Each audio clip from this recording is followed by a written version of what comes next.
గలతీయులకు రాసిన పత్రిక 3వ అధ్యాయము 27వ వచనం. 27వ వచనం. క్రీస్తులోనికి బాప్తిస్ము పొందిన మీరందరూ క్రీస్తును ధరించుకొని ఉన్నారు. హల్లెలూయా. ఇక్కడ మనం ఆలోచన చేసినట్లయితే గనక చూడండి, దేవుని వాక్యాన్ని మనం ఆలోచన చేస్తే అక్కడ అంటున్నాడు కదా, క్రీస్తులోనికి బాప్తిస్ము పొందిన మీరందరూ క్రీస్తుని ధరించుకొని ఉన్నారు. ఈరోజు నూతనముగా బాప్తిస్ము తీసుకున్న బిడ్డలతో ప్రభు చెప్తున్న మాట ఏంటంటే, మీరు ఎవరిని ధరించుకున్నారు అంటే క్రీస్తుని ధరించుకొని ఉన్నారు. హల్లెలూయా.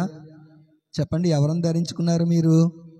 ఈరోజు బాప్తిస్ము తీసుకున్న మీరైనా, ఇదివరకే బాప్తిస్ము తీసుకున్న మేమైనా, మనందరము కూడా బాప్తిస్ము తీసుకున్న ప్రతి వ్యక్తి కూడా ఎవరిని ధరించుకున్నాడు అని మనం ఆలోచన చేస్తే క్రీస్తుని ధరించుకొని ఉన్నారంట. హల్లెలూయా, హల్లెలూయా.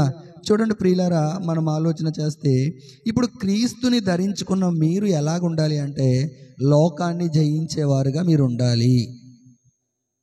ఇంతవరకు మీరు ఎవరికి దాసులుగా ఉన్నారంటే సాతానుకు దాసులుగా ఉన్నారు. మీరు ఆదివారం మందిరానికి వచ్చినా, పాటలు పాడినా, వాక్యం చదివినా, లేకపోతే ప్రార్థన చేసినా మీరు ఇది వరకు ఎవరి అధికారం కింద ఉండేవారంటే ఎంతో కొంత సాతాను అధికారం కింద మీరు ఉండేవారు. ఇప్పుడు మీరు పూర్తిగా ఎవరి అధికారం కిందకు వచ్చారో తెలుసా? యేసయ్య అధికారం కిందకు వచ్చారు. హల్లెలూయా, హల్లెలూయా. ఎవరి అధికారం కిందకు వచ్చారు? ఇప్పుడు మీరు పూర్తిగా బాప్తిజం తీసుకున్న వాళ్ళు చెప్పాలి. ఇప్పుడు మీరు పూర్తిగా ఎవరి అధికారం కిందకు వచ్చారు? యేసుక్రీస్తు అధికారం కిందకు వచ్చారు. ఇప్పుడు యేసుక్రీస్తు అధికారం కిందకు వచ్చిన మీరు ఎవరిని ధరించుకున్నారని మనం ఆలోచన చేస్తే యేసుక్రీస్తునే మీరు ధరించుకున్నారు. హల్లెలూయా. ధరించుకోవడం అంటే అర్థం ఏంటి? ఇప్పుడు చక్కగా ఈరోజు బాప్తిసాలు తీసుకుని మీరు అందరూ చక్కగా వైట్ డ్రెస్ వేసుకుని కూర్చున్నారు కదా ఎదరా. అంటే ఒక నూతన వస్త్రాన్ని మీరు ధరించుకుని దేవుని సన్నిధిలో కూర్చున్నారు. ఇప్పుడు ఎలాగైతే నూతన వస్త్రాలను వేసుకుని మీరు ప్రభు సన్నిధిలో కూర్చున్నారో, ఇప్పుడు మీరు నూతనంగా ఎవరిని ధరించుకున్నారంటే క్రీస్తునే ధరించుకున్నారు. ఇప్పుడు నూతన వస్త్రాలు ధరించుకున్న మీరు వస్త్రాల మీద ఏదైనా మరకలు పడడానికి మీరు ఇష్టపడతారా? మాసిపోవడానికి ఇష్టపడతారా? నో. మరలా ఇంటికి వెళ్ళగానే అవి మార్చేసి ఇంకా ఏదైనా మరకలు పడితే తెల్లగా ఉదుక్కోవడానికి మీరు ట్రై చేస్తారు, అవునా కదా? ఇప్పుడు మీరు బాప్తిసం తీసుకున్న మీరు మీ ఆత్మీయాత్రని, మీ రక్షణ వస్త్రాన్ని మీరు ఏం చేయాలో తెలుసా? జాగ్రత్తగా కాపాడుకోవడం నేర్చుకోవాలి. పెళ్ళిళ్ళకి వెళ్ళినప్పుడు మనం పట్టు వస్త్రాలు కట్టుకుని వెళ్తాం. అవి ఇంటికి వచ్చాక మరలా వాటితోనే పడుకుని పోతారా మీరు? నో ప్రియులారా. మరలా చక్కగా తీసేసి వాటిని మరలా ఇస్త్రీ చేసేసుకుని, ఉతికేసుకుని, ఇస్త్రీ చేసుకుని బీరువాలో పెట్టేసుకుంటాం, అవునా కదా?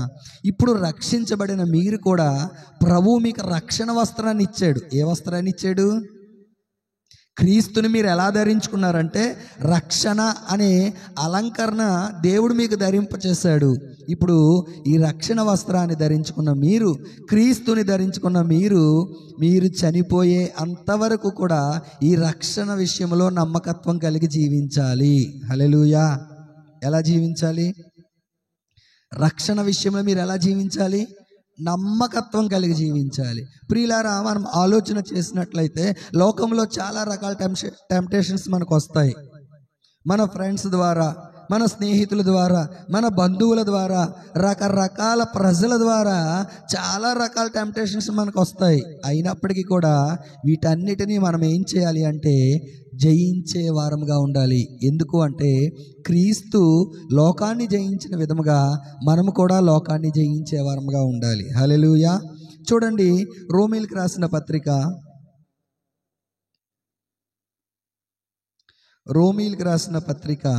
13వ అధ్యాయము 14వ వచనాన్ని మనం చదివితే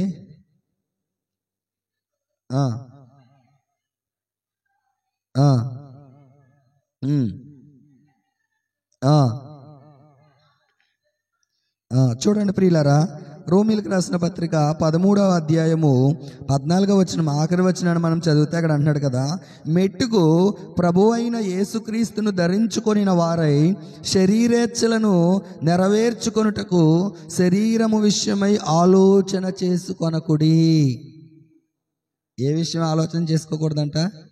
శరీర విషయంలో మీరు ఆలోచన చేసుకోవద్దు. మీరు ఇప్పుడు ఎవరిని ధరించుకున్నారు అంటే యేసుక్రీస్తుని ధరించుకున్నారు. బాప్తిజం తీసుకోకముందు మీ ఆశలు వేరేగా ఉంటాయి. లోకంలో ఏ ఫ్యాషన్స్ ఉంటే ఆ ఫ్యాషన్స్ చేస్తాం మనం. లోకంలో ఏ అలంకరణలు ఉంటే ఆ అలంకరణలు చేసుకోవడానికి మనం ఇష్టపడతాం. కానీ ఇప్పుడు బాప్తిజం తీసుకున్న మీరు క్రీస్తుని ధరించుకున్నారు. క్రీస్తుని ధరించుకున్న మీరు లోకము మిమ్మల్ని లేదా లోకము మనల్ని చూసినప్పుడు మనలో ఎవరు కనబడాలి? యేసుక్రీస్తు కనబడాలి. హల్లెలూయా. ఎవరు కనబడాలి మనలో? యేసుక్రీస్తు కనబడాలి. ప్రియులారా, ఇక్కడ మనం ఆలోచన చేస్తా అన్నాడు కదా, మెట్టుకు ప్రభువైన యేసుక్రీస్తును ధరించుకొనిన వారై శరీరేచ్ఛలను నెరవేర్చుకొనుటకు శరీర విషయమై ఆలోచన చేసుకొనకుడి. అంటే మీరు మొట్టమొదటగా ఏ విషయం మీరు ఆలోచన చేయాలి అంటే ఆత్మ సంబంధమైన విషయాల్లో మీరు ఆలోచన చేయాలి. ఏ విషయం ఆలోచన చేయాలి? ఈరోజు బాప్తిసం తీసుకున్న మీకు మొట్టమొదట నేను ఇచ్చే సలహా ఏంటో తెలుసా? మీరు ప్రతిరోజు కూడా మీ ఆత్మ సంబంధంగా ఇంకా నేను ఎలా ఎదగాలి అనే విషయాన్ని మీరు ఆలోచన చేయాలి. ఎప్పటి వరకు మీరు భక్తి ఎలా చేశారంటే ఏదో ఆడతా పాడతా, నచ్చినప్పుడు మందిరానికి రావడం, నచ్చకపోతే మందిరం మానేయడం, టైం ఉంటే రావడం, టైం లేకపోతే మానేయడం. ఇప్పుడు అలా కాదు ప్రియులారా. రక్షించబడిన మీరు, రక్షణ పొందిన మీరు ఇప్పుడు ఏం చేయాలో తెలుసా? క్రమంగా మందిరానికి రావడం అలవాటు చేసుకోవాలి. క్రమంగా బైబిల్ చదవడం అలవాటు చేసుకోవాలి. క్రమంగా ప్రార్థన చేయడం అలవాటు చేసుకోవాలి. ఏం చేసుకోవాలి? మీరు ప్రతిదీ మీ జీవితంలో ఒక క్రమమైన జీవితాన్ని మీరు అలవరుచుకుని ప్రభువుకి మీరు నమ్మకమైన వారిగా ఉండాలి. హల్లెలూయా, హల్లెలూయా. నెక్స్ట్, మీరు ప్రభువు రక్తమాంసములలో పాలు పంపులు పొందుతున్నప్పుడు ఎవరితో అయినా అసమాధానంగా ఉందా లేదా ఎక్కడైనా తప్పిపోయామా అని మనల్ని మనము స్వపరీక్ష చేసుకొని ప్రభువు రక్తమాంసములలో పాలు పంపులు పొందాలి. అర్థమవుతుందా నా మాటలు? ఇప్పటి వరకు మీరు ప్రభు బలలో పాలు పంపులు పొందారా? పొందలేదు కదా. ఇక మీదట మీరు ఆయన రక్తమాంసములలో పాలు పంపులు పొందుతున్నారు. ఎందుకు అంటే మీరు యేసుక్రీస్తుని ధరించుకున్నారు కాబట్టి. చెప్పండి, ఎందుకు మీరు ఆయన రక్తమాంసములలో పాలు పంపులు పొందుతున్నారు? మీరు యేసుక్రీస్తుని ధరించుకున్నారు. ప్రియులారా, మనం ఆలోచన చేయండి. మనకున్న ఆస్తి ఎవరికి ఇస్తాం? పక్కింటి వాళ్ళకి ఇస్తారా? మీరు మీ ఊర్లో అలా ఇస్తారా? కదా. ఏ ఊర్లో అయినా ఎక్కడైనా ఎవరికి ఇస్తారు? మన ఆస్తి మనం ఏం సంపాదించినా, ఆస్తి అయినా అప్పులైనా మన పిల్లలకి ఇస్తాం. అవునా కదా? ఇప్పుడు క్రీస్తు పిల్లలుగా ఉన్న మనము ఆయన రక్తమాంసాలు దేవుడు మనకిచ్చాడు. ఆయన రక్తాన్ని మనలో ప్రవహింపచేస్తున్నాడు. ఆయన శరీరాన్ని, రక్తాన్ని పానం చేయడానికి, తినడానికి దేవుడు మనకు శక్తినిచ్చాడు. ఎందుకో తెలుసా? మనము క్రీస్తుని ధరించుకున్నాం కాబట్టి. ఇది లోకంలో ఉన్న వాళ్ళకి ప్రభువు ఇవ్వట్లేదు, అన్యులకు ప్రభు ఇవ్వట్లేదు, చర్చికి వచ్చిన అందరికీ ప్రభు ఇవ్వట్లేదు. మరి ఎవరికి ఇస్తున్నాడు ఆయన రక్తమాంసములలో పాలు పంపులు పొందే భాగ్యం అని మనం ఆలోచన చేస్తే, ఏ వ్యక్తి అయితే క్రీస్తుని ధరించుకున్నాడో ఆ వ్యక్తికి మాత్రమే ప్రభు ఇస్తున్నాడు. హల్లెలూయా, హల్లెలూయా. కాబట్టి ఆలోచన చేయండి ప్రియులారా, క్రీస్తుని ధరించుకుని అనుభవం మనకు కావాలి. ఏ అనుభవం మనకు కావాలి? క్రీస్తుని ధరించుకునే అనుభవం. ఇక్కడ అంటున్నాడు కదా, ఏ వ్యక్తి అయితే నిజముగా క్రీస్తుని ధరించుకుంటాడో లోక ఆశలని జయించాలి. ఏం జయించాలి? లోక ఆశల్ని జయించాలి. మనము లోక ఆశల్ని జయించే విధముగా ఉండాలి. బాప్తిసం తీసుకోకముందు మన అనుభవం ఏంటి? ఫ్రెండ్స్తో మన ఇష్టానుసారంగా తిరిగేవాళ్ళం, ఫ్రెండ్స్తో మన ఇష్టానుసారంగా మాట్లాడేవాళ్ళం, ఫ్రెండ్స్తో ఎక్కడ పడితే అక్కడికి వెళ్ళేవాళ్ళం. సినిమాలకి, షికార్లకి, ఎంజాయ్మెంట్లు అంటూ, నైట్ రైడ్లు అంటూ రకరకాల వేషాలు మనం వేసాం. ప్రియులారా, మీరు ఆలోచన చేయండి. ఇప్పుడు బాప్తిసం తీసుకున్న మీరు, దేవుడు మీకు కొన్ని హద్దులు పెట్టాడు. ఏం పెట్టాడు చెప్పాలి? ఏం పెట్టాడు మీకు దేవుడు? కొన్ని హద్దులు పెట్టాడు. ఈ హద్దుల్ని మనం దాటిపోకుండా మన రక్షణ వస్త్రాన్ని మనం కాపాడుకోవాలి. చెప్పండి, ఏం చేయాలి? మన హద్దులు మనం దాటిపోకూడదు. ప్రియులారా, మనం ఆలోచన చేస్తే చర్చిలో అందరం బాగానే ఉంటాం, తెల్ల బట్టలు వేసుకుంటాం, చక్కగా ఆరాధన చేస్తాం, ఆత్మలో ఆనందిస్తాం, చాలా ఎంజాయ్ చేస్తాం, మంచిదే. కానీ ప్రియులారా, మనం ఆలోచన చేసినట్లయితే గనక లోకములో ఉన్నప్పుడు, ఎక్కడ అన్యుల మధ్యలో ఉన్నప్పుడు, లోకస్తుల మధ్యలో ఉన్నప్పుడు, అన్యుల మధ్యలో ఉన్నప్పుడు మన సాక్ష్యాన్ని మనం కాపాడుకునే వారంగా ఉండాలి. ఈరోజు మీరు బాప్తిజం తీసుకున్నారు కదా, రేపు కాలేజీలకు వెళ్తారు. మ్యాక్సిమం బాప్తిజం తీసుకున్న వాళ్ళందరూ యవనస్తులే కదా, ఒకళ్ళే పెద్దోళ్ళు ఉన్నారు, అందరూ యూతే, టీనేజ్ యవనస్తులు. ఇప్పుడు మీరు రేపు కాలేజ్కో స్కూల్స్కో మీరు వెళ్తారు. వెళ్ళినప్పుడు మీ ఫ్రెండ్స్ అంటారు, ఒరే కొత్తగా సినిమా రిలీజ్ అయిందిరా, చాలా బాగుందంట స్టోరీ, నడు వెళ్దాం ఒకసారి చూసొద్దాం అంటారు. వెంటనే మీకు ఏం గుర్తు రావాలంటే, నేను బాప్తిసం తీసుకున్నాను, హల్లెలూయా హల్లెలూయా, నేను క్రీస్తుని ధరించుకున్నాను. ఇప్పుడు నీ హృదయంలో ఎవరున్నారు? నువ్వు ఎవరిని ధరించుకున్నావు? యేసయ్యని ధరించుకున్నావు. ఇప్పుడు హృదయంలో యేసయ్యని పెట్టుకుని సినిమా హాల్లో కూర్చుంటే యేసయ్య సంతోషిస్తాడా? యేసయ్య ఆనందిస్తాడా? ఆనందించడు ప్రియులారా. యేసయ్య దుఃఖపడతాడు. అయ్యో నా కుమారుడికి రక్షణ ఇచ్చానే, అయ్యో నా కుమార్తెకి నేను రక్షణ ఇచ్చానే, ఈ రక్షణ వస్త్రాన్ని ఏంటి ఇలా మురుకు చేసుకుంటున్నారు? తెల్లని వస్త్రాలు వేసుకున్న మనము బురద అయితే ఏం చేస్తాం? మన వస్త్రానికి బురద అవుద్ది, ఏం చేస్తాం? అబ్బా భలేగా అయ్యిందిలే అనుకుంటారా మీరు? నేనైతే అలా అనుకోను. అయ్యో ఎక్కడ అయ్యింది ఇలాగా, ఎందుకు అయ్యింది ఇలాగా అని ఆలోచిస్తాను కదా ప్రియులారా. మనం కూడా రక్షణ వస్త్రానికి బురద అవ్వకుండా, మనము రక్షణ వస్త్రానికి, రక్షించబడిన నీవు నీ రక్షణ వస్త్రానికి మురుకు అవ్వకుండా, బురద అవ్వకుండా కొన్నిసార్లు ప్రియులారా మనం ఆలోచన చేసినట్లయితే మనం చేసుకోక్కర్లేదు. కొన్నిసార్లు చూడండి, చక్కగా తెల్లని వస్త్రాలు వేసుకుని రోడ్డు మీద వెళ్ళిపోతే పక్క నుంచి ఓ బండి వెళ్ళిపోద్ది, బురద ఆటోమేటిక్గా బురద అయిపోద్దా? లోకంలో ఉన్న మనకు కూడా కొన్నిసార్లు మన ప్రమేయం లేకుండానే బురద అవుతూ ఉంటుంది. అర్థమవుతుందా నా మాటలు? ఏం మర్మాలు చెప్పట్లా, మీ అందరికి అర్థమయ్యే రీతిలోనే మాట్లాడుతాను. కొన్నిసార్లు లోకంలో ఉండే మనకి మన ప్రమేయం లేకుండానే బురద మన మీద పడతా ఉంటుంది. అయినప్పటికీ కూడా మనల్ని మనము దేవుని రక్తములో ప్రతి దినము, ప్రతి నెల ప్రభు రక్తమాంసములలో పాలు పొందే ముందు మనల్ని మనం ఏం చేసుకోవాలంటే శుద్ధీకరించుకునే వారముగా ఉండాలి. హల్లెలూయా.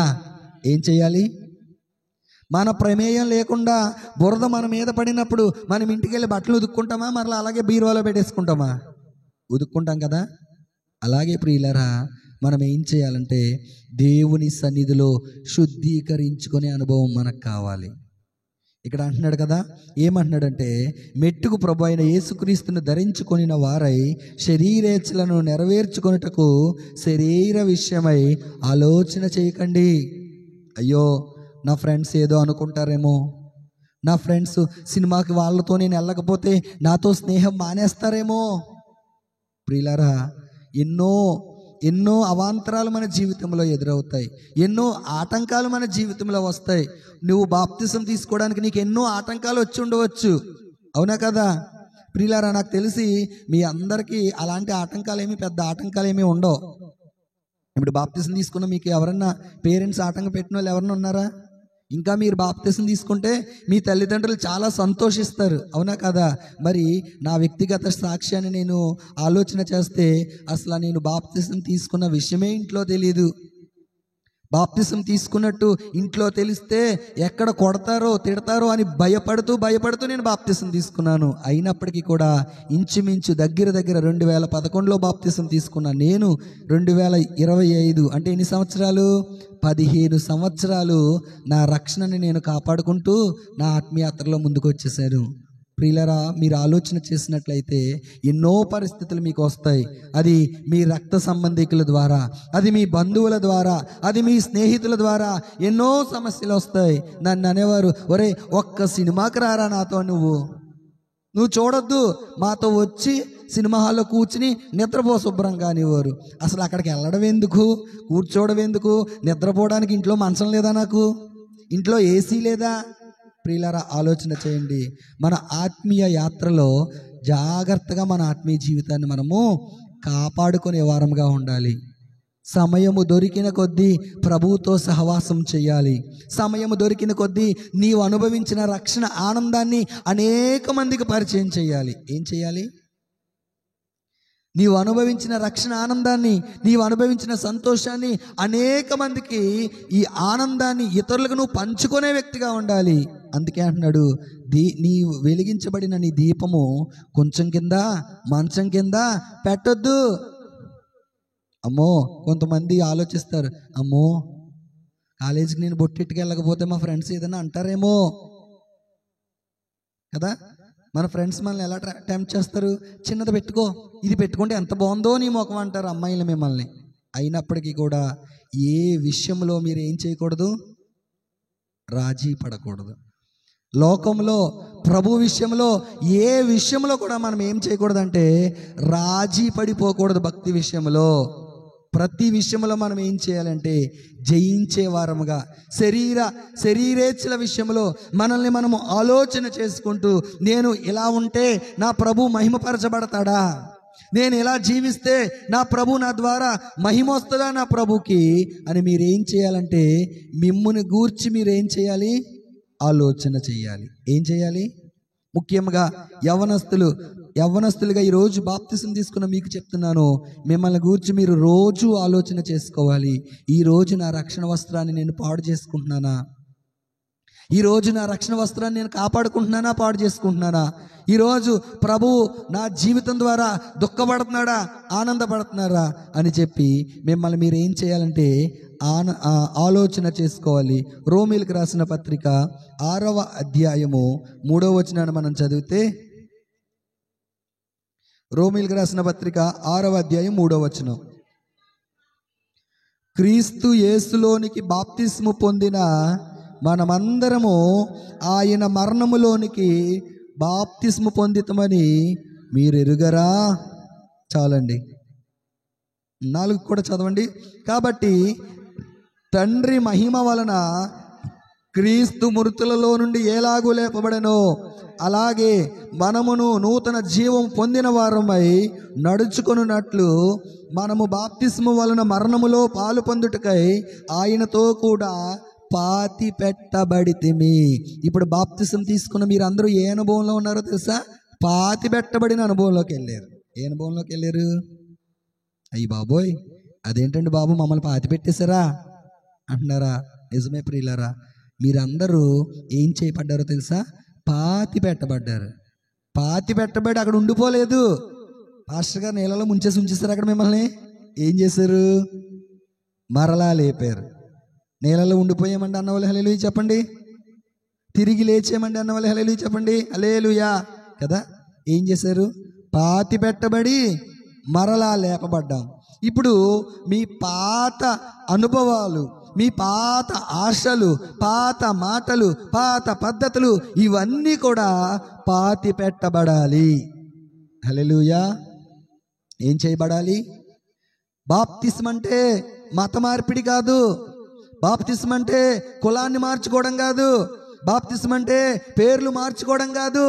బాప్తిస్ము అంటే క్రీస్తులో పాతి పెట్టబడి మరలా తిరిగి లేపబడుట. హల్లెలూయా. బాప్తిస్మ అంటే ఏంటి? ఈరోజు చాలా మంది లోకంలో బాప్తిస్మ అంటే మత మార్పుళ్ళు అనుకుంటున్నారు. బాప్తిస్మ అంటే ఏదో కుల మార్పుళ్ళు అనుకుంటున్నారు.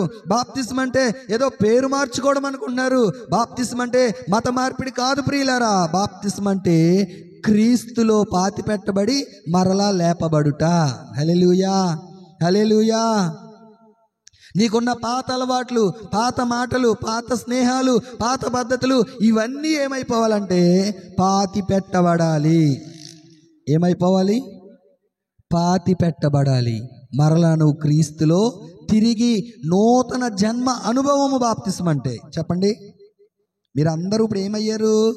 నూతనముగా చెప్పండి అమ్మా, మీరందరూ ఏమయ్యారు? నూతనముగా జన్మించారు. ఈరోజు మీ పుట్టినరోజు. హల్లెలూయా. ఈరోజు నా పుట్టినరోజు. ఎంతకాలం అయింది నేను పుట్టి? 15 సంవత్సరాలు అయింది.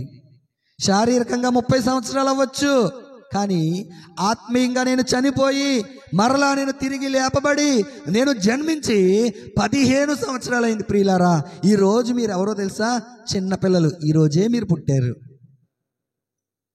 మీకు నడవడం రాదు, మీకు తినటం రాదు, మీకు ఆలోచన చేయడం రాదు. మీరు ఇప్పుడు ఏం చేయాలంటే చిన్న చిన్నగా ఆత్మీయ జీవితాన్ని ఇప్పుడు కట్టుకోవడం మీరు నేర్చుకోవాలి. హల్లెలూయా. ఏం చేయాలి? నడవడం రాదు మీకు. అదేంటండి బ్రదర్, ఇంత పొడుగున్నాము, మీకన్నా పొడుగున్నామేమో, మాకు నడవడం రాదు అంటారా? కాదు ప్రియులారా, ఆత్మీయంగా మీకు నడవడం రాదు.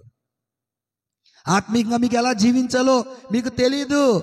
ఇక నుంచి మీరు ఏం చేయాలి అంటే ఆత్మీయంగా మీ జీవితాన్ని మీరు కట్టుకోవడం నేర్చుకోవాలి. హల్లెలూయా. ఏం చేయాలి? కట్టుకోవడం నేర్చుకోవాలి.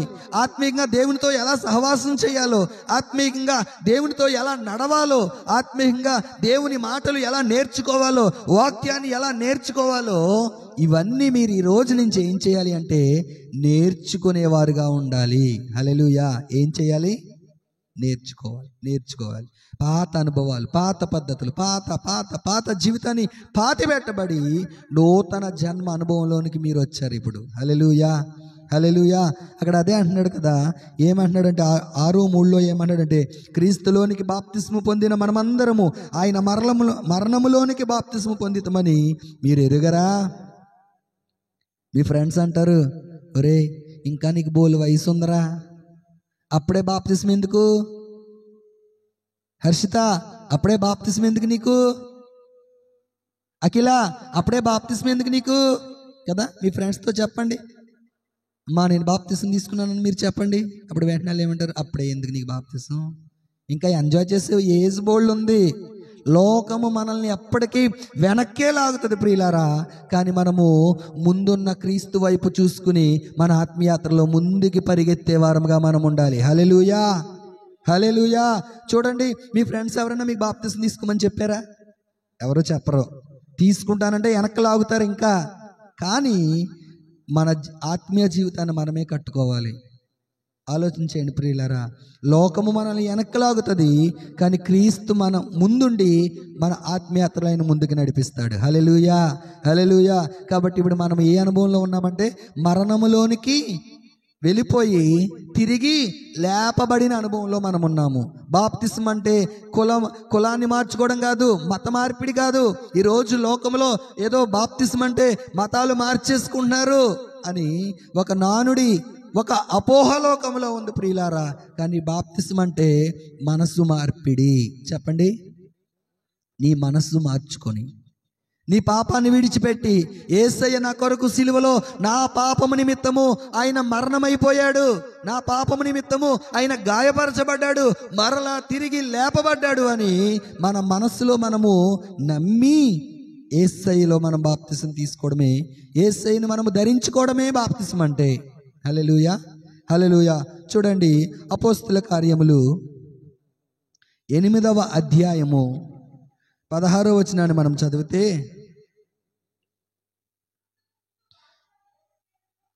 14వ వచనం నుంచి చదవండి. సమరయ వారు దేవుని వాక్యమును అంగీకరించినని యెరూషలేములోని అపోస్తలులు విని పేతురును యోహానును వారి యొద్దకు పంపిరి. వీరు వచ్చిన వారు పరిశుద్ధాత్మను పొందవలనని వారి కొరకు ప్రార్థన చేసిరి. అంతకుముందు వారిలో ఎవని మీదనూ ఆయన దిగి ఉండలేదు. వారు ప్రభు అయిన యేసు నామమున బాప్తిసము మాత్రము పొందియుండిరి. హల్లెలూయా. 4వ అనుభవం ఏంటో తెలుసా? పరిశుద్ధాత్మను పొందుకోవాలి. మీరు ఇప్పుడు ఏం చేయాలి? పరిశుద్ధాత్మను పొందుకోవాలి. నువ్వు పరిశుద్ధాత్మను పొందుకుంటే నువ్వు ఎలాగుంటావో తెలుసా? లోకాశల్ని జయిస్తావు. యవనస్తులం కదా, చాలా ఆశలు వస్తాయి. మన ఫ్రెండ్స్ ఎవరైనా చేతికి ఏంటది పెట్టుకొచ్చారనుకో, మనకేమనిపిస్తుంది? మనకు కూడా పెట్టుకోవాలనిపిస్తుంది. కానీ ఇప్పుడు క్రీస్తుని ధరించిన నీవు, బాప్తిసం తీసుకున్న నీవు అలాంటి ఆశల్ని చంపుకోవాలి. లోకస్తులు ధరించుకున్నట్టు, లోకస్తులు అలంకరణ వల్ల నీ అలంకరణ ఉండకూడదు. విశ్వాసులకు ఒక మాదిరికరమైన అలంకరణగా ఉండాలి నీ అలంకరణ. క్రీస్తుని ధరించుకోవాలి.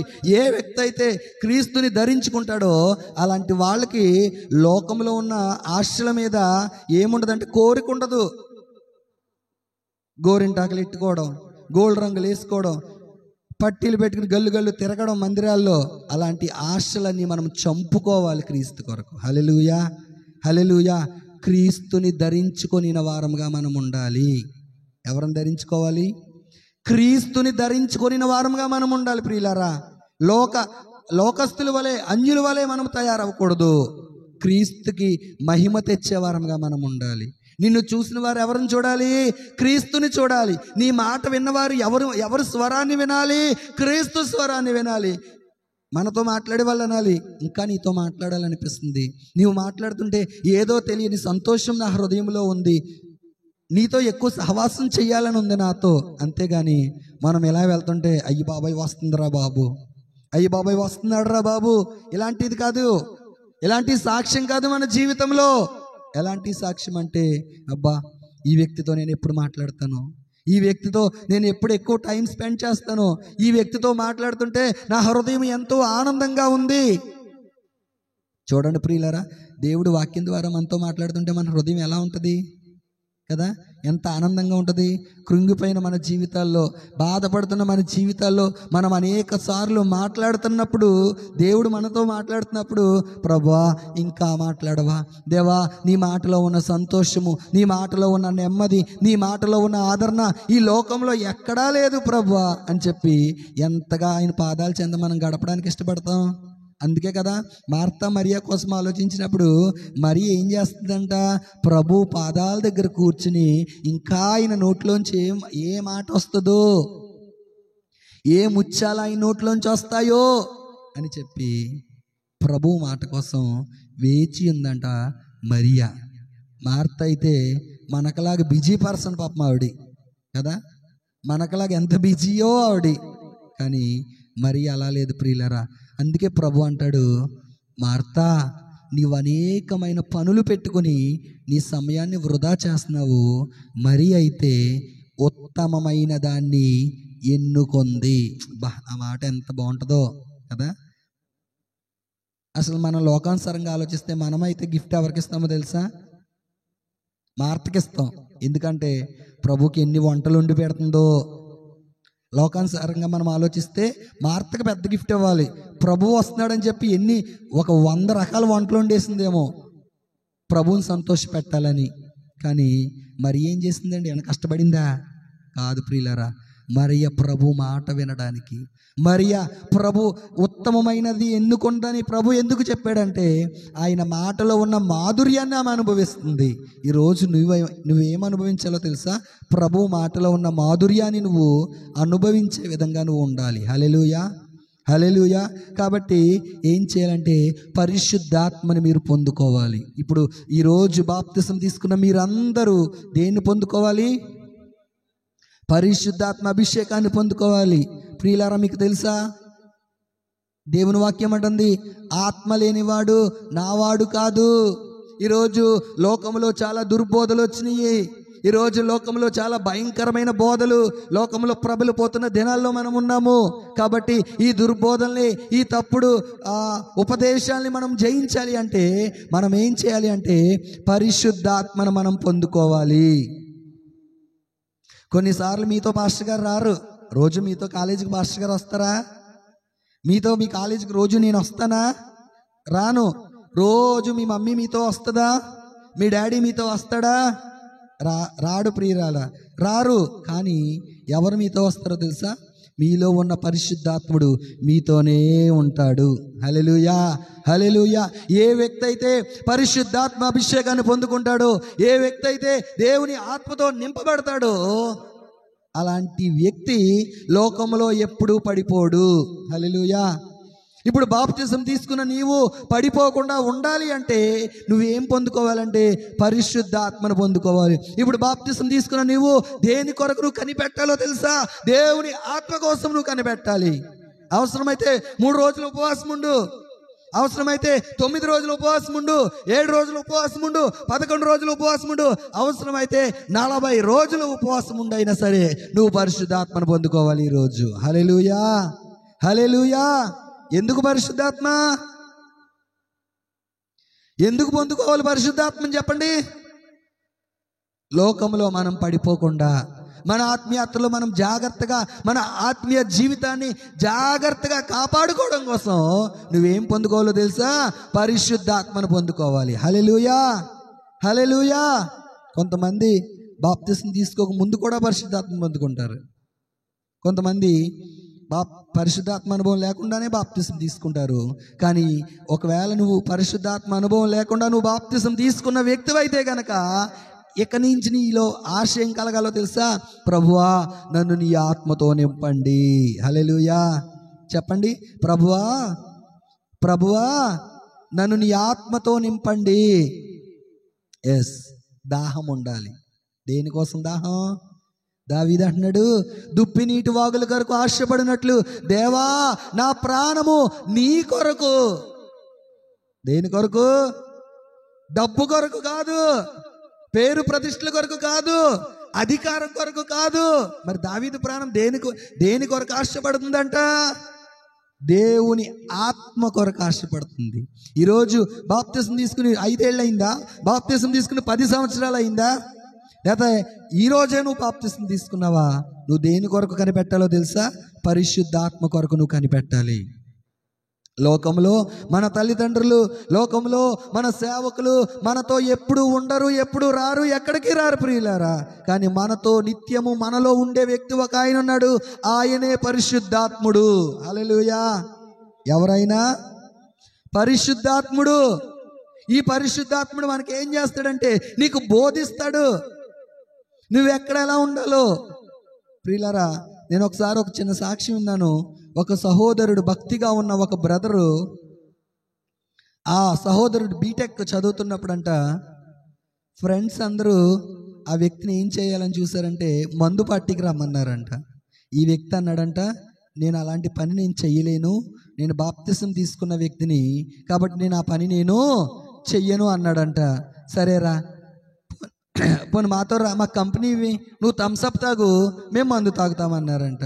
ఇంకా వాళ్ళ గోల భరించలేక ఏదో వెళ్ళి ఆ రూమ్లో వాళ్ళతో పాటు అలా కూర్చున్నాడు పక్కన. ఇదిగో థమ్సప్ తాగని చెప్పి థమ్సప్ ఇచ్చారండి ప్రియులారా. ఆ అబ్బాయి థమ్సప్ తాగుదాం కదా అని చెప్పి బాటిల్ పట్టుకుంటుంటే లోపల నుంచి పరిశుద్ధాత్ముడు అంటున్నాడంట, అది నువ్వు తాగొద్దు అని.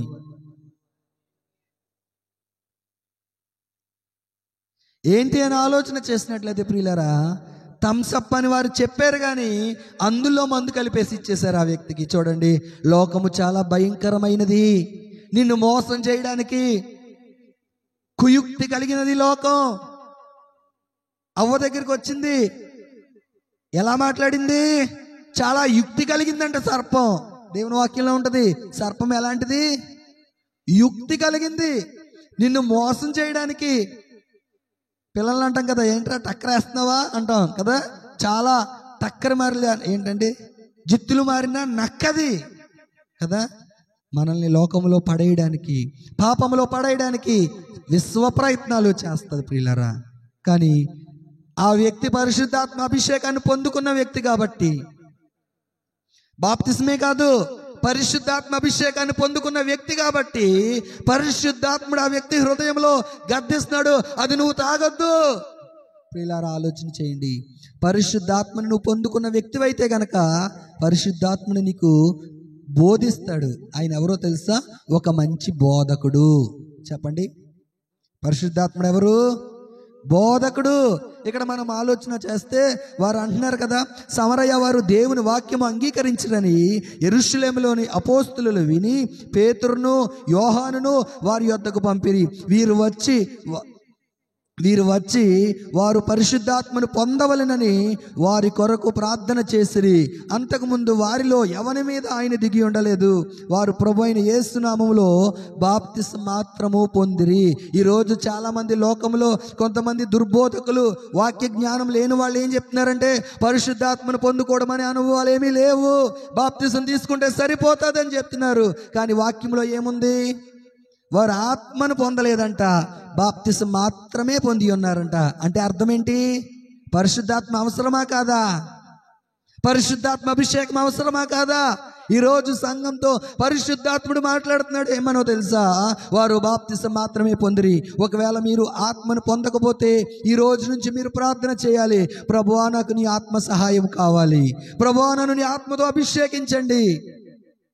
దేవుని వాక్యం అంటుంది, అటువలే మన బలహీనతలు చూచి యుక్తముగా ఎలాగూ ప్రార్థన చేయాలో మనకు రాదంట. కొన్నిసార్లు ఏ విషయం కొరకు మనం ప్రార్థన చేయాలో మనకు రాదు. అప్పుడు పరిశుద్ధాత్మ నువ్వు పొందుకున్న వ్యక్తి అయితే దేవుడు ఏం చేస్తాడో తెలుసా? ఆ ఆత్మ తానే మన పక్షముగా ఉచ్చరింప సఖ్యము కాని మూలుగులతో ప్రార్థింప చేసేలా చేస్తాడు పరిశుద్ధాత్ముడు. హల్లెలూయా. నువ్వు పరిశుద్ధాత్మ పొందుకున్నావు అనుకో, నీవు పరిశుద్ధాత్మ అభిషేకాన్ని పొందుకున్నారనుకోండి, మీరు ఎలాగుంటారో తెలుసా? కొన్నిసార్లు ఏ విషయంలో ఎలా ప్రార్థన చేయాలో మనకు రాదు, అవునా కదా? కానీ నువ్వు పరిశుద్ధాత్మ అభిషేకాన్ని పొందుకున్న వ్యక్తివైతే గనక కొన్నిసార్లు పరిశుద్ధాత్ముడు నీలో ఒక భారాన్ని పెడతాడు. మనకు తెలియకుండానే కొన్నిసార్లు దుఃఖం వచ్చేస్తూ ఉంటుంది, మనకు తెలియకుండానే ఏడుస్తూ ఉంటాం, మనకు తెలియకుండానే ఏదో తెలియని వేదన మన హృదయంలో ఉంటుంది. ప్రియులారా, ఇది ఎలాగంటే పరిశుద్ధాత్మ కార్యం మాత్రమే. కాబట్టి నువ్వు పరిశుద్ధాత్మ అభిషేకాన్ని పొందుకోవాలి. ఉచ్చరింప అసఖ్యము కానీ మూలుగులతో ప్రభువుకు మనం ప్రార్థన చేయాలి. ఎందుకు అంటే క్రీస్తును ధరించుకున్నావు కాబట్టి. ఎందుకు అంటే నీ ఆత్మీయ యాత్రలో, నీ ఆత్మీయ జీవితంలో ఒక ఉన్నతమైన మెట్టెక్కాలి అంటే నువ్వు ఏ అభిషేకం పొందుకోవాలి? నువ్వు ఏ అభిషేకం పొందుకోవాలి? పరిశుద్ధాత్మ అభిషేకం పొందుకోవాలి. హల్లెలూయా. ఏ అభిషేకం పొందుకోవాలి? కాబట్టి బాప్తిసం తీసుకున్న మీరు ఒకవేళ ఆత్మ అనుభవాలు మీకు లేకపోతే, ఒకవేళ గతంలో బాప్తిసం తీసుకున్న మీకు ఒకవేళ అలాంటి అనుభవాలు లేకపోతే కనుక ఈ రోజు నుంచి ప్రార్థన చేయండి. ప్రభువా, నన్ను నీ ఆత్మతో నింపండి. పరిశుద్ధాత్మని ఎవరికి పడితే వాళ్ళకి దేవుడెవడు. ఎవరికి ఇస్తాడో తెలుసా? దాహం కలిగిన వారికి ఇస్తాడు. ఎవరికి ఇస్తాడు? అందుకే దావీదు ఆ మాట ఉపయోగించాడు. దుప్పి నీటి వాగుల కొరకు ఒక పరిగెత్తే దుప్పి నీటి వాగుల కొరకు ఎలాగైతే ఆశపడుతుందో, ఎంత దాహంతో వేచి ఉంటుందో, అలాంటి దాహం ఉండాలి నీకు దేవుని ఆత్మ పట్ల. హల్లెలూయా. ఎలాంటి దాహం ఉండాలి? దుప్పి నీటి వాగుల కొరకు ఆశపడినట్లు, దుప్పి నీటి కొరకు ఎలాగైతే ఆశపడుతుందో అలాంటి దాహము నీకు ఉండాలి. దేనికోసము? పరిశుద్ధాత్మ అభిషేకం కోసము. ప్రియులరా, నేను చెప్పగలను, 2011లో నేను బాప్తిసం తీసుకున్నాను. నా ఆత్మీయ అనుభవం నేను మీకు షేర్ చేస్తున్నాను. 2009 సెప్టెంబర్ నెలలో నేను పరిశుద్ధాత్మ అభిషేకం పొందుకున్నాను. 2009 సంవత్సరంలో సెప్టెంబర్ అంతకుముందు అనేక సంవత్సరాల నుంచి అనేక మంది ఆత్మతో నింపబడి భాషలు మాట్లాడుతుంటే, ప్రభువా, నాకు అనుభవం కావాలి, నేను కూడా భాషల్లో ప్రార్థన చేయాలి. ఎందుకో తెలుసా? చాలామంది రోజు ఎవరైనా భాషలు మాట్లాడుతుంటే ఏంటి వీళ్ళ పిచ్చోళ్ళ ఎగురుతున్నారు, ఏంటి వీళ్ళ పిచ్చోళ్ళ గంతులు వేస్తున్నారు అని అనుకుంటారు. ఎవరంటే వీళ్ళ కాదు పిచ్చోళ్ళు, వాళ్ళ పిచ్చోళ్ళు అనుకునేవాళ్ళు. వాళ్ళకి అలాంటి అనుభవాలు లేవు. కానీ మనం ఆలోచన చేస్తే దేవుని వాక్యం అంటుంది, భాషలతో మాట్లాడువాడు మనుష్యులతో కాదు దేవునితో మాట్లాడుతున్నాడంట. హల్లెలూయా, హల్లెలూయా. నువ్వు భాషల్లో ప్రార్థన చేయడం నేర్చుకో. ఆ ప్రార్థన సాతానికి అర్థం కాదు. ఎందుకో తెలుసా? నువ్వు దేవునితో మాట్లాడుతున్నావు కాబట్టి. హల్లెలూయా, హల్లెలూయా. అన్య భాషలలో మనం ఎందుకు ప్రార్థన చేయాలి? పరిశుద్ధాత్మ అభిషేకాన్ని పొందుకుని వారందరూ ఆ వాక్శక్తి వారికి అనుగ్రహించిన కొలది అన్య భాషలతో మాట్లాడసాగిరి అని ఉంటుంది వాక్యంలో. అపోస్తల కార్యాలు 2వ అధ్యాయంలో మేడగదిలో పెంతెకోస్తు పండగదేనా అన్న. ఎందుకు వారందరూ అన్య భాషలతో మాట్లాడారు అంటే ఆ భాషలు దుష్టుడికి అర్థం కాదు. పిచ్చెక్కిపోతాడికి. అయ్యి బాబోయ్, దేవుడితో ఏం మాట్లాడుతున్నాడు రా బాబు వీడు, అని వాడు ఆశ్చర్యపోయే విధముగా మన ఆత్మీయ జీవితాన్ని మనం కట్టుకోవాలి. హల్లెలూయా, హల్లెలూయా.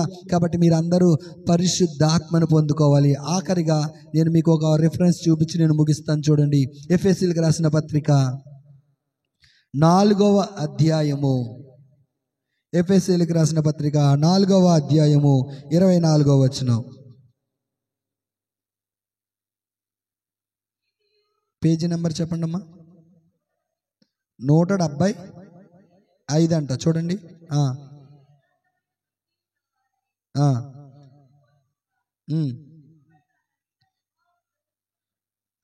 చూడండి, ఇక్కడ ఎఫెసీయులకు రాసిన పత్రిక 4వ అధ్యాయం 24వ వచనాన్ని మనం చదివితే, నీతియు యథార్థమైన భక్తియు గలవారై దేవుని పోలికగా సృష్టింపబడిన నవీన స్వభావమును ధరించుకొనవలెను. బాప్తిసం తీసుకున్న మీరందరూ ప్రియులారా ఆలోచన చేస్తే ఏ స్వభావాన్ని ధరించుకోవాలంట? అంటే మీ స్వభావం ఈ రోజు నుంచి ఎలా ఉండాలి? క్రొత్తదనం. ఇప్పుడు మీరు కాలేజీకి వెళ్తారు, మీ ఫ్రెండ్స్ చూసి మిమ్మల్ని చూసి ఆశ్చర్యపోవాలి. ఒరేయ్, ఈడేంట్రా గతంలో నోటికి ఇష్టం వచ్చినట్టు మాట్లాడేవాడు, ఈడేంట్రా గతంలో బండగా పచ్చిగా బూతులు మాట్లాడేవాడు, వీడేంట్రా గతంలో సినిమా పాటలు వినేవాడు, ఇప్పుడేంటి ఇలా మారిపోయాడు? ఏంటో తెలుసా? నూతన నవీన స్వభావాన్ని మీరు ధరించుకోవాలి. ఇప్పుడు బాప్తిసం తీసుకున్న మీరు మీ స్వభావం ఏమైపోవాలంట? నూతన పరచబడాలి. నూతన స్వభావం మీకు రావాలి. నూతనంగా మాట్లాడాలి. ప్రియులారా, మీరు ఆలోచన చేస్తే చూడండి, చిన్నపిల్లలు వచ్చి రాని మాటలు మాట్లాడుతుంటే మనకి ఎలా ఉంటుంది? ఎంత ఆనందపడిపోతాం. మా జాయ్ బాబు ఈ మధ్యన ఒక మాట నేర్చుకున్నాడు. నీ పేరేంటంటే మొన్నటి వరకు జాయ్ అనేవాడు, ఇప్పుడు మరి ఆడు ఎవరి దగ్గర విన్నాడో తెలియదు కానీ నీ పేరేంటంటే చిట్టి. ఏంటంటాడు పేరు? చిట్టి కూడా స్పష్టంగా కాదు, తిత్తి. జాయ్ నీ పేరేంటంటే తిత్తి అంటున్నాడు. నిజమే ప్రియులరా, అలాంటి ఆ మాటలు వింటుంటే ఎంత ఆనందం వేస్తుందో, ఎంత సంతోషం వస్తుందో. రోజుకు ఒక 100 సార్లు అన్నాడు ఆడు ఆ మాట. నేను సువర్ణ ఇద్దరం ఒకరిని చూసి ఒకళ్ళని తిత్తి తిత్తి అనుకుంటానే ఉంటున్నాం. ఎందుకు అంటే ఎంత సంతోషం తల్లిదండ్రులుగా. నిజమే, నూతన స్వభావాన్ని ధరించుకున్న నిన్ను చూసి ప్రభు సంతోషపడతాడు. నూతనముగా నీ ఆత్మయాత్రలో అడుగులు, తొలి అడుగులు చక్కగా చిట్టి చిట్టిగా బుజ్జిగా నీ అడుగుల్ని చూసి, నీ భక్తిని చూసి ప్రభు సంతోషించాలి. ఎవరు సంతోషించాలి? ప్రభు సంతోషించాలి. నువ్వు బాప్తిసం తీసుకున్నా నీ మాటలు, నీ పద్ధతులు గతంలో లాగే ఉన్నాయనుకో, దేవుడు ఏం చేస్తాడు? దుఃఖపడతాడు. ప్రియులారా, బాప్తిసం తీసుకున్న నీ ద్వారా ప్రభు దుఃఖపడకూడదు. బాప్తిసం తీసుకున్న నీ ద్వారా ప్రభు ఆనందించాలి, ప్రభు సంతోషించాలి. ఎందుకు అంటే నూతన స్వభావాన్ని ధరించుకున్న వ్యక్తివి ఈ రోజు నుంచి నువ్వు. హల్లెలూయా, హల్లెలూయా. మొట్టమొదటిది ఏమని చెప్పాను? ఏం ధరించుకున్నారు మీరు? క్రీస్తుని ధరించుకున్నారు. రెండవది లోక ఆశల్ని జయించాలి. మూడవది మీరందరూ ఏం చేయబడ్డారంటే మరణించారు, మరలా పాతి పెట్టబడి తిరిగి లేపబడ్డారు. నాలుగవది పరిశుద్ధాత్మ అభిషేకాన్ని పొందుకోవాలి. మీరందరూ పరిశుద్ధాత్మ కోసము దాహం కలిగి ప్రార్థన చేయాలి. ఐదవది నవీన స్వభావాన్ని మీరు ధరించుకోవాలి. ఈ 5 అనుభవాలు బాప్తిసం ఈరోజు బాప్తిసం తీసుకున్న మీకు కానీ, గతంలో బాప్తిసం తీసుకున్న మాకు కానీ ఈ 5 అనుభవాలు కలిగిన వ్యక్తిగా మనం ఉంటే మనల్ని చూసి మన పరలోకపు తండ్రి సంతోషిస్తాడు. హల్లెలూయా, హల్లెలూయా. కాబట్టి ఈ 5 అనుభవాలు మనం కలిగి మన ఆత్మీయాత్రలో నమ్మకత్వంగా మనము ముందుకి కొనసాగుదుముగాక. ఆమేన్. మోకరిద్దాం, ప్రార్థన చేద్దాం. ఎక్కడ వారు అక్కడే మోకరించండి. స్తోత్రం దేవా, స్తోత్రం. పరిశుద్ధాత్ముడా నీకు స్తోత్రాలు. బాప్తిసం ఈరోజు నూతనంగా బాప్తిసం తీసుకున్న వాళ్ళు మోకాళ్ళ మీదకి రావాలి. ప్రతి ఒక్కళ్ళు మోకాళ్ళ మీదకి రావాలి. దేవా నీకు వందనాలు, వందనాలు. అడగండి, నూతన స్వభావం దయచేయండి, పరిశుద్ధాత్మ అభిషేకం దయచేయండి ప్రభువా. ఆత్మ లేనివాడు నావాడు కాదన్నావు కదా ప్రభువా. నీ ఆత్మతో నన్ను నింపండి ప్రభువా. అన్య భాషలు మాట్లాడాలి, ఆత్మతో నింపబడాలి, ఆత్మలో ఆనందించాలి. ప్రార్థన చేయాలి, నోరు తెరవాలి. ఒక్క 5 నిమిషాల్లో ఇక్కడి నుంచి మనం వెళ్ళిపోబోతున్నాం. ఇంకొక 5 నిమిషాలు మాత్రమే కన్నీరు కార్చాలి. నవీన స్వభావం నాకు ఇవ్వండి ప్రభువా, నవీన స్వభావం నాకు ఇవ్వండి ప్రభువా. ప్రార్థన చేయండి, నన్ను అభిషేకించండి ప్రభువా, నన్ను అభిషేకించండి దేవా. నీ ఆత్మతో నన్ను నింపండి ప్రభువా. ఒకవేళ గతంలో బాప్తిసం తీసుకున్న వాళ్ళకి మీకు పరిశుద్ధాత్మ అనుభవం లేదేమో, గతంలో బాప్తిసం తీసుకున్న వాళ్ళు దేవుణ్ణి ఆత్మలో ఆనందించలేకపోతున్నారేమో, ఆత్మతో దేవుణ్ణి స్తుతించలేకపోతున్నారేమో. ప్రభువా, నాకు కూడా నూతన స్వభావం నాకు ఇవ్వండి ప్రభువా, నూతన అనుభవాలు నాకు ఇవ్వండి ప్రభువా. నీ ఆత్మతో నన్ను అభిషేకించండి ప్రభువా అని ప్రార్థన చేయండి, కన్నీరు కార్చండి దేవుని సన్నిధిలో. దేవా, భారభరితమైన ఆత్మ నాకు ఇవ్వండి దేవా. నిన్ను దుఃఖపెట్టేవారంగా, నీ గాయాన్ని రేపేవారంగా, నిన్ను ఆయాస పెట్టేవారంగా మేము ఉండకూడదు ప్రభువా. నిన్ను సంతోషపెట్టేవారంగా మేము ఉండాలి తండ్రి. నిన్ను ఆనందించే నీ తండ్రి, మా జీవితాల ద్వారా నీవు ఆనందించబడాలి, నీవు ఆనందించాలి దేవా. నీకు స్తోత్రాలు. మహోన్నతుడా, సర్వోన్నతుడా, జీవాధిపతి అయిన మా తండ్రి, నూతనముగా నీ గృహములో చేరిన తండ్రి తమ్ముల్ని చెల్లెల్ని మీరు జ్ఞాపకం చేసుకోండి దేవా. అయ్యా, ఇంకా ఎవరికైతే ఈ రక్షణ భాగ్యం లేదో, ఎవరికైతే ఈ అనుభవాలు లేవో, వారి జీవితంలో మీరు నూతన కార్యాలు మీరు జరిగించండి ప్రభువా. నూతన అభిషేకము మీరు దయచేయండి ప్రభువా. అలాగే నా తండ్రి, కూడి వచ్చిన నీ బిడ్డలందరినీ మీరు జ్ఞాపకం చేసుకోమని నీ ఆత్మతో నింపి నడిపించండి. నూతనముగా బాప్తిసం తీసుకున్న ప్రతి ఒక్కరిని నీ ఆత్మతో నింపండి. గతంలో బాప్తిసం తీసుకుని ఇంకా పరిశుద్ధాత్మ అనుభవాలకి ఎవరైతే దూరముగా ఉంటున్నారో ప్రభువా, వారందరినీ, సంఘం అంతటినీ నీ ఆత్మతో నింపి నడిపించండి దేవా. మీరే బలపరిచి స్థిరపరచమని, మహిమ, ఘనత, ప్రభావం నీ నామానికి ఆరోపించుకోమని యేసు పరిశుద్ధ నామములో ఇదిగో ప్రభువా, బాప్తిసం తీసుకున్న నూతనముగా సంఘములో చేర్చబడిన ప్రతి ఒక్కరిని మీరు దీవించి ఆశీర్వదించమని, వారి మరణ పర్యంతం వరకు నీ కొరకు లోకంలో సత్య సాక్షులుగా నీ కొరకు జీవించే కృప దయచేయమని వారందరినీ నీ చేతులకు అప్పగించుకుంటూ యేసు పరిశుద్ధ నామములో అడుగుచున్నాను మా పరమ తండ్రి. ఆమేన్, ఆమేన్, ఆమేన్. యేసుక్రీస్తు కృప సదాకాలము మనకుని లోకములో ఉన్న సకల పరిశుద్ధులకును ఆయన రాకడ పర్యంతము తోడయుండి నడిపించును గాక. ఆమేన్, ఆమేన్. అందరికీ వందనాలండి. కూర్చోండి అక్కడ వరకు.